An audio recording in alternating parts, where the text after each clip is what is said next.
Hoy voy a hacer una recorrida con ustedes, así que tengan su Biblia a mano, una recorrida por los 4 evangelios, donde se nos narran eventos especiales, todos son especiales, pero estos de hoy que nos conducen a un punto en que se cierra un ciclo del ministerio de Jesús en la tierra y comienza otro.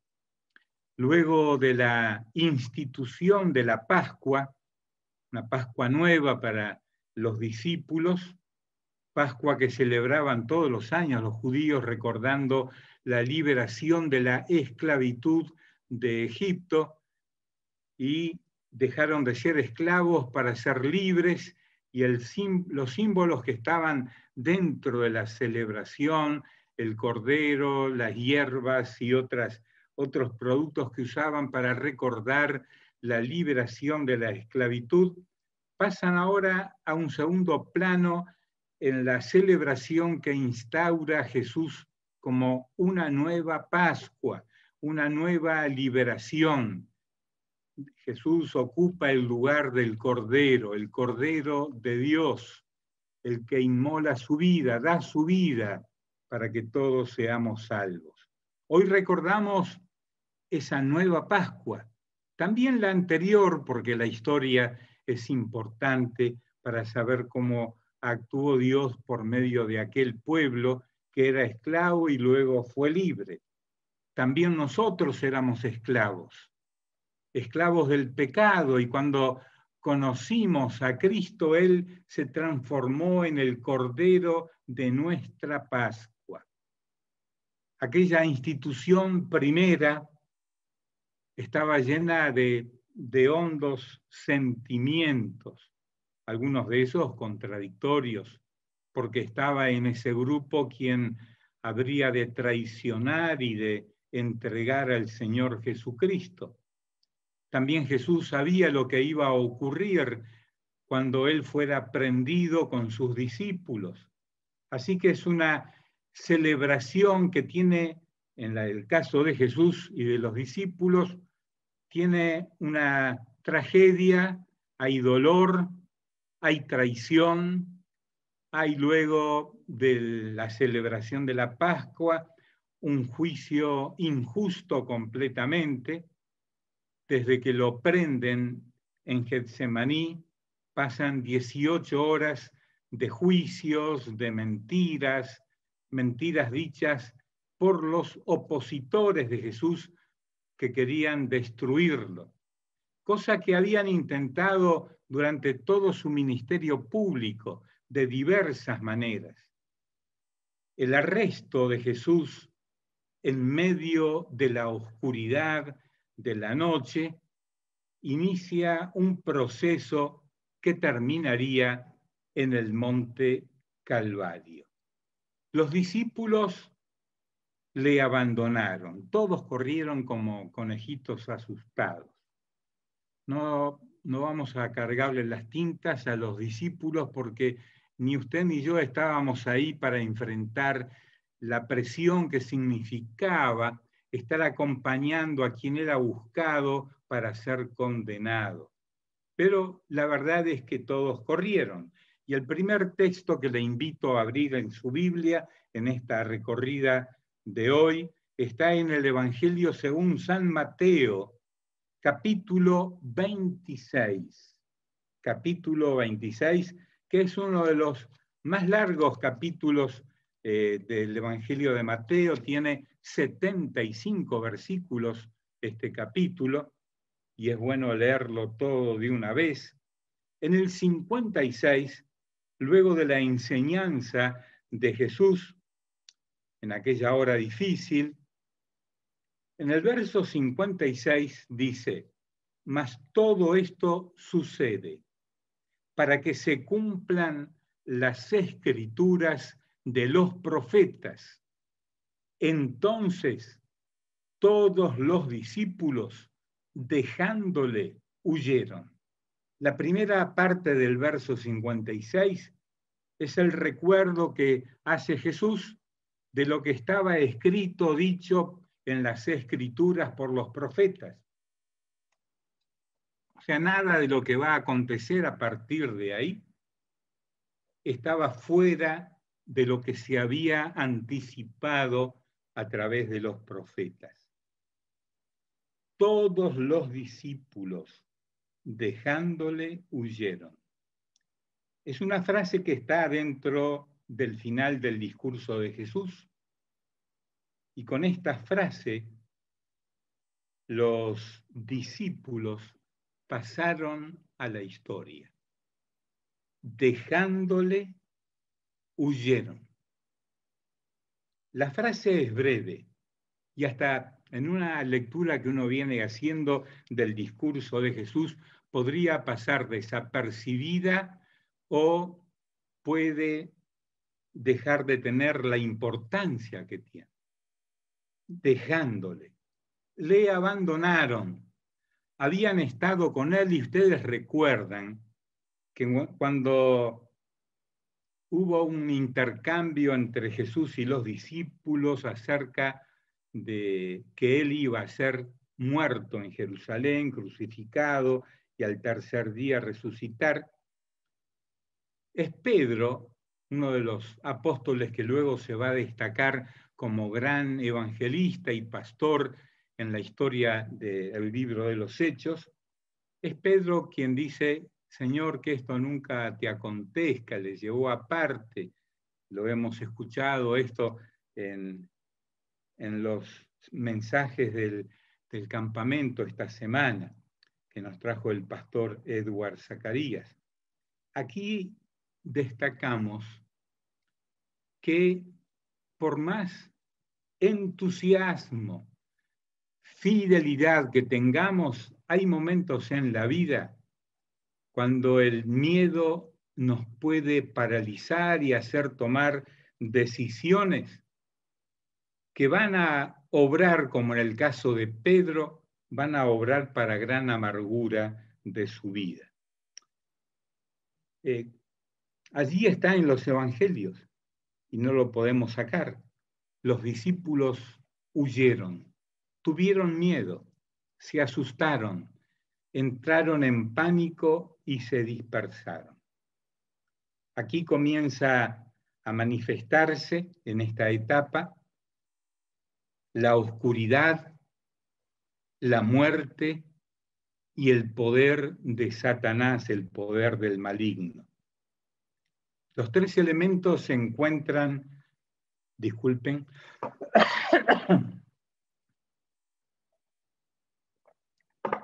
es en vivo y en directo, ya ven entonces. La oscuridad, el maligno y la muerte forman una trilogía con la intención de destruir al Mesías, de matarlo a Jesús. Es abandonado por sus discípulos y queda solo.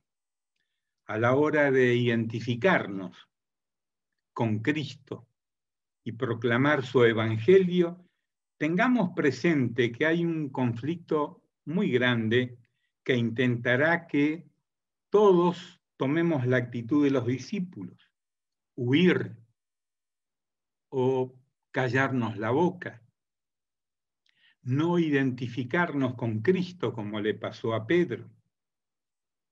La oscuridad, el maligno y la muerte que destruye en vida producen esos desencuentros con la fidelidad a nuestro Señor que tenemos que intentar desterrar de nuestras vidas.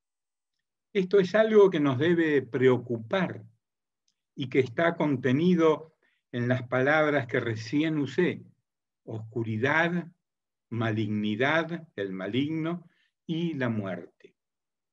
Continuamente Jesús lidió con estos demonios ocultos durante su ministerio. Aún hasta el mismo acto del Calvario tiene que enfrentarse a la oscuridad, a la muerte, tiene que enfrentarse al maligno.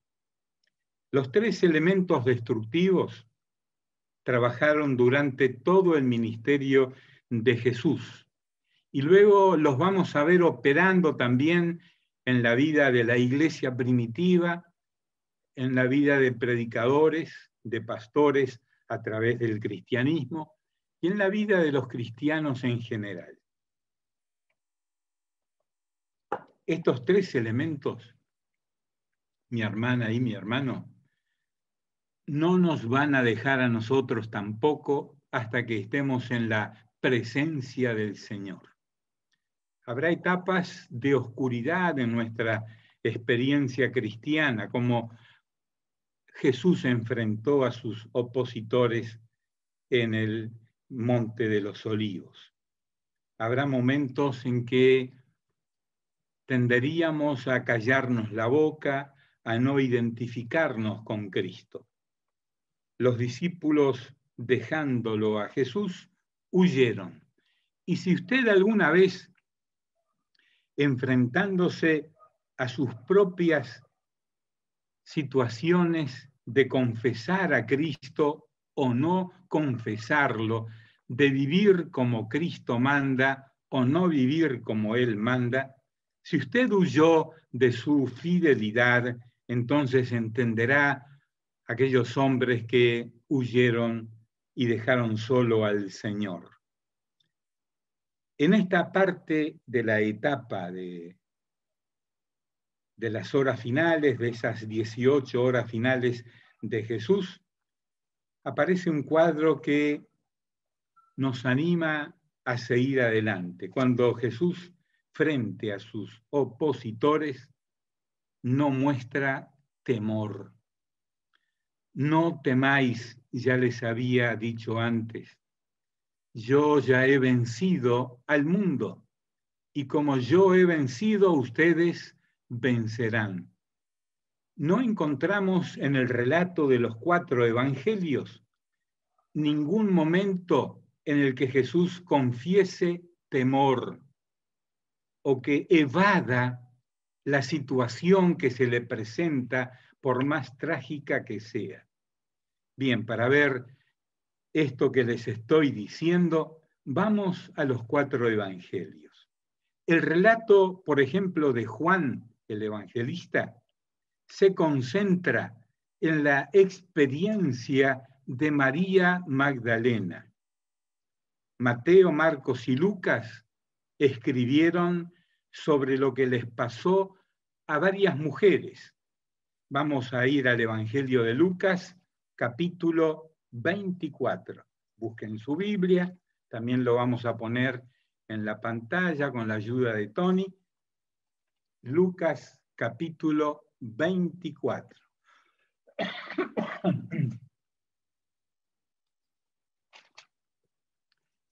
Vamos a dar lectura al pasaje porque tiene elementos muy significativos, los versos 1 hasta el 12 inclusive. El primer día de la semana, muy de mañana, vinieron al sepulcro trayendo las especies aromáticas que habían preparado y algunas otras mujeres con ellas. Y sigue diciendo el relato, hallaron removida la piedra del sepulcro. Y entrando, no hallaron el cuerpo del Señor Jesús. Aconteció que estando ellas perplejas por esto, he aquí se pararon junto a ellas 2 varones con vestiduras resplandecientes.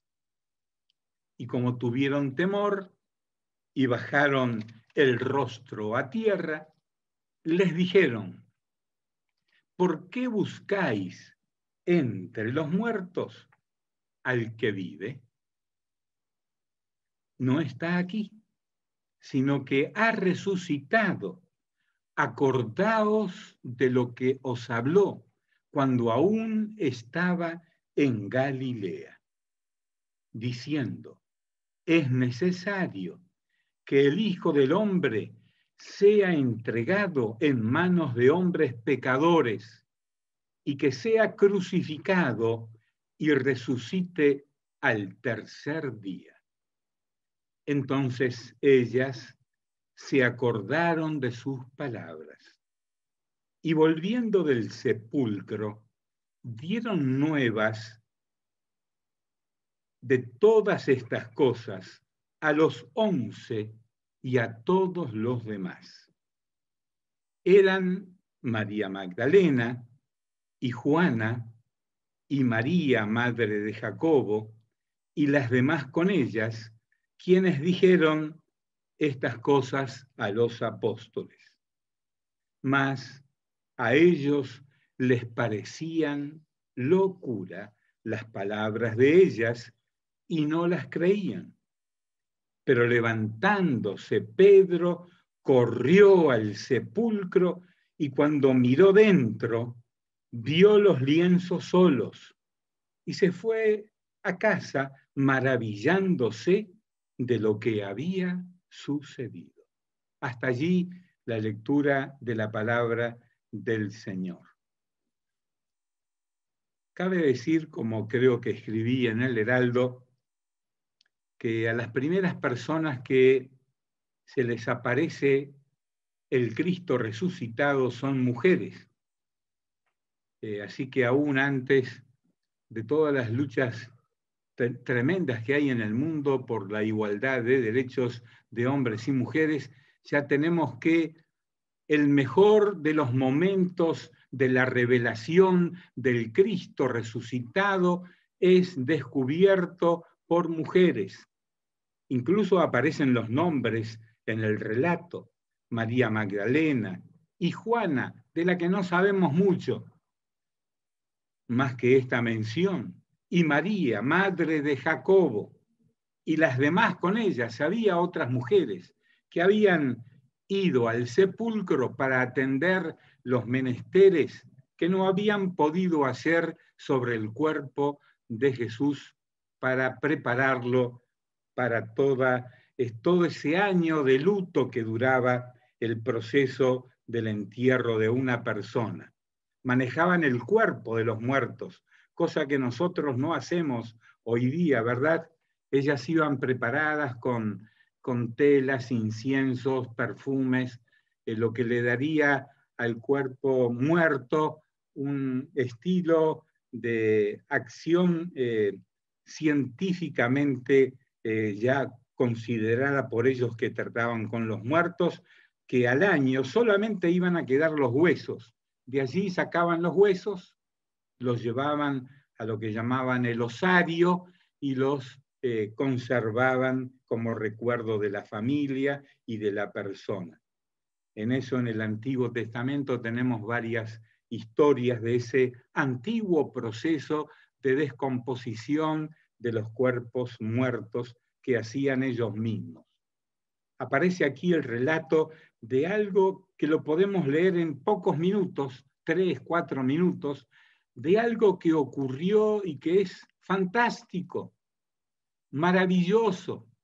Un cuerpo que estaba sin vida y que fue puesto en el sepulcro un par de días antes, no estaba en su lugar. Los relatos paralelos de los evangelios nos van a mostrar algunos detalles de cómo estaban las telas que habían usado para envolver el cuerpo del Señor, dando toda la idea de que el cuerpo salió de esas telas sin moverlas, conservaban el lugar y la forma del cuerpo. Detalle que es interesante de mencionar. Pero allí lo que había ocurrido le produjo a los discípulos, verso número 11, una actitud negativa para con aquellas mujeres que conocían. Eran nada menos que María Magdalena, Juana, María, la madre de Jacobo, mujeres que conocían y que trataban por mucho tiempo los primeros discípulos del Señor. Las tildaron de locas.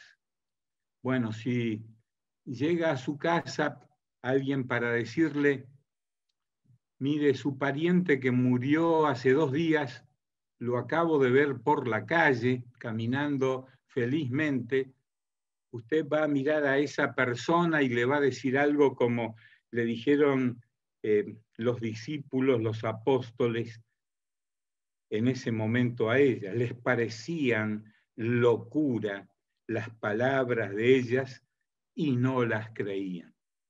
Claro, difícil de creer que alguien puede resucitar por sí mismo. ¿Creemos nosotros en la resurrección de Cristo? ¿Literalmente la creemos? Pablo, años más tarde, va a escribir en una de sus cartas que si Cristo no resucitó, entonces vana es entonces nuestra predicación. No tiene sentido que nos llamemos cristianos si no creemos en la literal resurrección de Jesús de entre los muertos. Hay que contar esto como hicieron aquellas mujeres. No se guardaron el secreto y los primeros receptores de la noticia no la creyeron. Aunque cabe decir que Pedro se quedó con la curiosidad. Le picó la curiosidad y corrió al sepulcro. El relato, otros relatos paralelos de los evangelios van a decirnos que no corrió solo, que Juan corrió con él también. Parece que eran buenos corredores, estaban en buen estado atlético. Pedro llegó primero, pero no entró al sepulcro. Juan sí entró. Ahora, no hay que guardar esta noticia. Como las mujeres aquellas, hay que compartir, no solo hoy que recordamos la historia, sino cada día de nuestras vidas. Anunciar que Cristo vive, que Él verdaderamente murió y resucitó al tercer día. Esta es la base, el fundamento de nuestra declaración pública de la fe en Jesús. Nos vamos ahora al Evangelio de Mateo, volvemos para atrás, al capítulo 28 del Evangelio según San Mateo. Y lo vamos a ver también en la pantalla para que nos ayude en la lectura. Capítulo 28 de Mateo, versos 6 hasta el 10. No está aquí, pues ha resucitado, como dijo. Venid, ved el lugar donde fue puesto el Señor. E id pronto y decid a sus discípulos que ha resucitado de los muertos, y he aquí va delante de vosotros a Galilea. Allí le veréis. He aquí, os lo he dicho. Entonces ellas, las que mencionamos en la lectura anterior, ellas, saliendo del sepulcro con temor y gran gozo, fueron corriendo a dar las nuevas a sus discípulos. Y mientras iban a dar las nuevas a los discípulos, he aquí, Jesús les salió al encuentro diciendo, salve. Y ellas, acercándose, abrazaron sus pies y le adoraron. Entonces Jesús les dijo, no temáis, id, dad las nuevas a mis hermanos, para que vayan a Galilea y allí me verán. Recuerde el relato, no está aquí, Él ha resucitado, ha salido de esta tumba. Note usted otro detalle interesante de este pasaje. Las mujeres reconocieron a Jesús. El relato dice que, verso 9, Jesús sale al encuentro de ellas iban corriendo para contar la historia, y les dice solo una palabra, salve. ¿Reconocieron la voz? ¿Vieron la figura? Acercándose, abrazaron sus pies y le adoraron. Entre quienes abrazaron los pies de Jesús resucitado estaba María Magdalena. ¿Recuerda lo que había hecho María Magdalena con los pies de Jesús? Que los lavó con sus lágrimas de arrepentimiento, de dolor, puso perfume caro sobre ellos. Ahora abraza los pies de quien dio su vida por ella, y las demás mujeres también. Y acota Mateo, y le adoraron, le reconocieron, supieron quién era el que estaba delante de ellas. Reciben el mensaje y van a cumplir el mensaje de Cristo. Nos vamos ahora al Evangelio de Lucas, vamos para atrás, para adelante, para ir siguiendo las secuencias de estos acontecimientos. Lucas capítulo 24, verso número 10. Verso número 10. Lucas 24, desde el 10 en adelante. Vamos a leerlo, lo tienen allí en la pantalla. Eran María Magdalena y Juana y María, madre de Jacobo, y las demás con ellas, quienes dijeron estas cosas a los apóstoles. Mas a ellos les parecían locura las palabras de ellas y no las creían. Pero levantándose Pedro, corrió al sepulcro y cuando miró dentro vio los lienzos solos y se fue a casa maravillándose de lo que había sucedido. Y aquí dos de ellos iban el mismo día a una aldea llamada Emaús, que estaba a 60 estadios de Jerusalén. Creo que ya les comenté acerca de esto. Ahora nos vamos, por favor, Tony, nos vamos al capítulo siguiente del Evangelio de Juan, porque veo que mi tiempo va pasando rápidamente. Aquí en el Evangelio de Juan, capítulo número 20 de Juan, a ver si Tony lo puede ubicar en su selección. Disculpa, Tony, que vaya tan rápido, pero el tiempo pasa rápido. Juan capítulo 20. Recuerden ustedes que este escritor de la vida de Jesús es un escritor especial que va a ocupar un importante lugar más adelante en la historia de la fe cristiana. Es autor de su Evangelio y también de cartas y también del libro de Apocalipsis. Así que al leer este pasaje recordemos a este teólogo que sin saberlo lo era, que escribe acerca de la figura de Jesús. Juan capítulo 20, verso 8.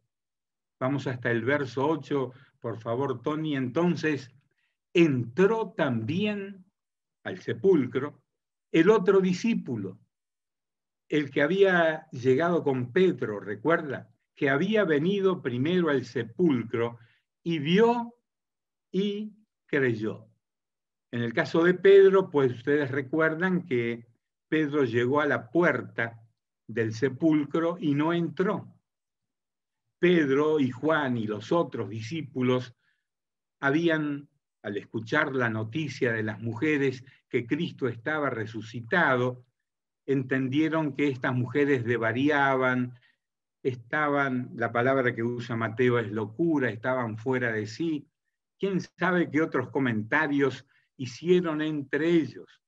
Ahora, el que comprueba que Jesús no está en el sepulcro y ve también las ropas que habían usado, las telas que habían usado para sepultarlo, fue Juan. Y él dice que vio y creyó. El otro discípulo es Juan. Él no quiere poner su nombre allí en su propio escrito. Había venido primero en su carrera con Pedro y vio y creyó.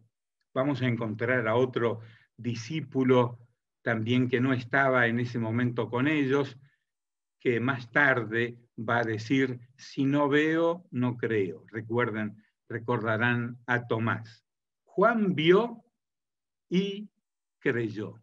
Vio los lienzos allí que habían envuelto el cuerpo y que estaban sin el cuerpo de Jesús. Juan vio y creyó. Me gusta mucho pensar en esta situación como en primera instancia en un diálogo con Pedro, quien estaba en la puerta del sepulcro. Oye, hermano Juan, oye, hermano Pedro, mira, están los lienzos. ¿Qué te parece? Cristo ha resucitado. No sé cómo lo diría usted, pero se asomó al sepulcro, entró, lo vio vacío y creyó. De la tristeza ahora pasan a la alegría de la resurrección. La oscuridad terminó para ellos en ese momento. La oscuridad fue vencida por la luz del Cristo resucitado. También la muerte fue vencida. Satanás fue vencido. Él buscó cómo neutralizar a Jesús, cómo destruirlo durante todo su ministerio. Tanto la oscuridad como la muerte, como el maligno, fueron vencidos en el acto de la resurrección. Este anuncio de anunciar al Cristo resucitado siguió a través de los siguientes meses y años por todo el Imperio Romano. Las personas que se convirtieron a Cristo lo recibieron como Salvador allí en Jerusalén, capítulo 2 en adelante, fueron contando por todos lados que Cristo murió y resucitó y ascendió a los cielos. Contaron esa historia miles de veces, millones de veces. Y esa historia ha llegado a nuestro siglo XXI.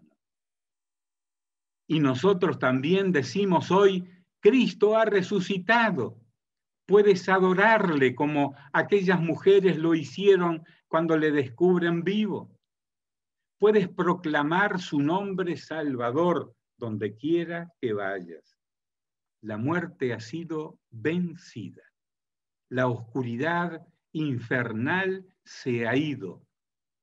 El maligno está vencido.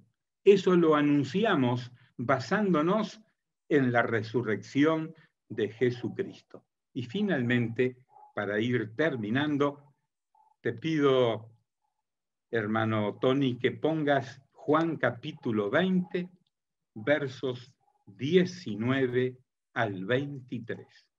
Juan capítulo 20, 19 al 23. Cuando llegó la noche de aquel mismo día, el primero de la semana, estando las puertas cerradas en el lugar donde los discípulos estaban reunidos por miedo de los judíos, vino Jesús y puesto en medio les dijo, paz a vosotros. Y cuando les hubo dicho esto, les mostró las manos y el costado. Y los discípulos se regocijaron viendo al Señor. Entonces Jesús les dijo otra vez, paz a vosotros. Como me envió el Padre, así también yo os envío. Y habiendo dicho esto, sopló y les dijo, recibid el Espíritu Santo. A quienes remitiereis los pecados, les son remitidos. Y a quienes se los retuviereis, les son retenidos. Juan 20, 19 al 23. Juan lo narra este acontecimiento de forma magistral. Yo no sé el tono, la intensidad de la pronunciación de la frase de Jesús. Paz a vosotros. Quisiera tener mejor voz y más fuerza y decirlo como lo dijo Jesús, y lo dijo en 2 ocasiones en ese momento. Su presentación fue paz a vosotros. La primera frase del verso 19. En medio de esa presencia del miedo en los discípulos, miedo de los judíos, miedo a ser descubiertos en aquel lugar y quién sabe qué les podría pasar, paralizados en medio de esa habitación, en lugar de estar anunciando por el mundo que Jesús ha resucitado, mostraron el gran conflicto que tenían, falta de paz. Por eso la presentación de Jesús es con paz. Siempre es con paz. Lo sigue siendo hoy. Él trae paz a nuestras vidas. Paz, hermana, en medio de esta pandemia. Paz en medio de la inseguridad que podamos tener acerca del futuro y cuándo va a terminar esto. Paz a vosotros, sigue diciendo el Señor a nuestras vidas. Reitera el mensaje también otra vez en el verso 21 y le añade la misión. Como me envió el Padre, así también yo os envío, con paz. Paz en el corazón, paz en la comunicación del mensaje, paz en la vida personal de los cristianos, paz en la iglesia. Os envío al mundo con paz, no con conflictos, no con angustias, no con miedos, sino con paz. La paz que solo Dios sabe dar. De esa paz escribió San Pablo años más tarde y dice que la paz de Dios gobierne vuestros corazones, que nos dirija, nos ayude en las decisiones en medio de los conflictos y de la oscuridad en el mundo sin Dios, el mundo que está bajo el maligno. Los cristianos estamos con paz y con la paz de Dios y la paz de Jesucristo. Muchos cristianos han tomado esta declaración de Jesús como un saludo, uso de un saludo personal. Y muchos se saludan. Nosotros habitualmente decimos Dios te bendiga. Otros dicen paz, hermano. La paz sea contigo. Es un buen saludo también, ¿no? Que nos recuerda cada vez que lo oímos de alguien que nos saluda así, que tenemos la paz nada menos que de Dios, dada por Jesucristo para sus seguidores. Hermana y hermano, viva en paz. Tenga la paz de Dios. Tiene nada menos que al dador de esa paz en su vida. La paz dada por Jesucristo. Hay que seguir anunciando que Cristo resucitó, que Cristo vive, y al hacerlo, el alma se llena de alegría. Si usted es un habitual confesor de la paz de Dios, de la salvación en Cristo, habrá experimentado la alegría de ese momento. Seamos oídos o no, entendidos o no, la confesión de Cristo como el que vive, el que resucitó, el que vuelve otra vez pronto, eso trae alegría a nuestros corazones. Como le pasó a aquellos discípulos que fueron dispersos por todo el mundo anunciando que Cristo había resucitado. Para finalizar, quiero ir al Evangelio de Marcos. Marcos es un escritor dinámico, parece que uno no puede parar de leer de una vez el Evangelio de Marcos. Marcos narra uno tras otro eventos de Jesús. y me voy al último capítulo. Le invito para buscar el capítulo 16 en su Biblia y les invito para leer conmigo todos juntos ese breve texto. Marcos 16, verso 19, dice así, lea conmigo.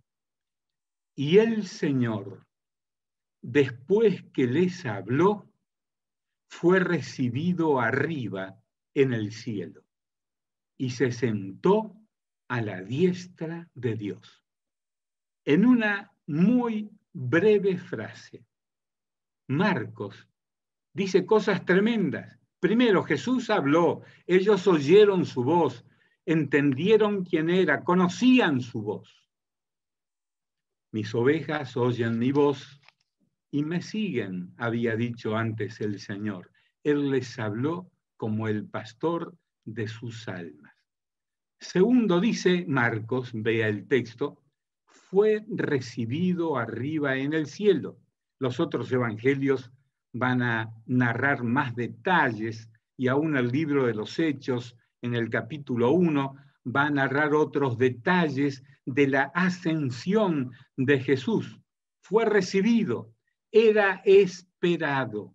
Si fue recibido, alguien estaba esperándolo. No puedo yo decir con mis palabras limitadas qué le habrán dicho cuando ingresó arriba en el cielo, cuando ingresó al lugar de donde había salido unos años antes. Fue recibido arriba. ¿Qué fiesta habrán hecho los ángeles, arcángeles y serafines en el cielo? Fue recibido arriba en el cielo. Esa acción que narra Marcos en 3, 4 palabras está enseñada por Jesús en la parábola del hijo pródigo, cuando el hijo perdido vuelve a su casa y su padre sale a su encuentro y le recibe, le abraza, hace gran fiesta. ¿Sabe? Yo pienso que un día así cada uno de nosotros va a ser recibido en el cielo por el Padre Celestial. Y la tercera cosa que dice Marcos es que se sentó a la diestra de Dios. Y como se sentó a la diestra de Dios, hermana, hermanos, estemos tranquilos. Él está sentado en el trono, gobernando, rigiendo a las naciones. Y todo lo que ocurre pasa por ese trono. Él está gobernando, está a la diestra de Dios y podemos ir a Él, interceder al Padre por medio de Jesús. Entramos a la presencia de Jesús, quien gobierna, quien está con nosotros y nos espera también allí en el cielo. La oscuridad, la muerte y el maligno nos siguen dando problemas, ¿verdad? Lo experimentamos a menudo en nuestras vidas, en nuestras familias y en el mundo entero. Pero esto es por tiempo limitado. Y en medio de esa oscuridad, de esa muerte que reina en el mundo y de Satanás, que es príncipe de este mundo, estamos los cristianos que hemos conocido a Jesús, que sabemos que resucitó, que le adoramos, que escuchamos su voz, que le hablamos en la oración, allí está sentado a la diestra del Padre, lo conocemos, ha cambiado nuestras vidas, nos ha quitado oscuridad, pena, dolor por la muerte, y sabemos que ha vencido al maligno que llega a nuestras vidas una y otra vez para tentarnos. El resucitado está con nosotros. El resucitado está con usted, mi hermana. Y Él está intercediendo a la diestra del Padre por su pueblo, por la iglesia. por sus hijas, por sus hijos, por personas cristianas de todas las edades y de todos los pueblos del mundo. Él sigue vivo, reina y está con nosotros. Nos dijo y nos dice: no los dejaré, no los abandonaré, estaré con ustedes hasta el final. Mientras tanto, vayamos y hagamos lo que Él le pidió a los discípulos. Anunciemos a otros que Él vive y Él es la única esperanza. Cristo ha resucitado, hermana y hermano. ¿Qué me dice usted? Verdaderamente, Él ha resucitado. Y por eso viviremos eternamente y aquí seremos victoriosos en medio del dolor, de las limitaciones, de la pandemia, de lo que sea que tengamos que vivir estos años hasta que lleguemos arriba a los cielos, como dice Marcos, y seamos recibidos allí en la presencia de Dios. Con esta alegría de la resurrección, oremos alabando al Señor ahora en nuestros corazones. Dios, te damos gracias, porque un día viniste a esta tierra, diste tu vida voluntariamente y sin merecerlo, diste tu vida por la nuestra. Somos salvos del pecado y tenemos libertad espiritual en Cristo el Salvador. Gracias te damos porque nos amaste de tal manera. También te damos gracias hoy y te adoramos por el poder sobre la muerte que tú realizaste en aquella época difícil de la historia. Y hoy vives y reinas. Te adoramos. Y te vemos a través de la fe sentado a la diestra del Padre, intercediendo por tu pueblo, intercediendo por nosotros. Gloria a ti, Jesús, vivo y resucitado, que estás en nuestras vidas y que colmas nuestras vidas con tu Espíritu Santo. A ti sea la honra, el honor y el poder. Alabado seas, Jesús resucitado. Y todos decimos, amén, Señor. Amén.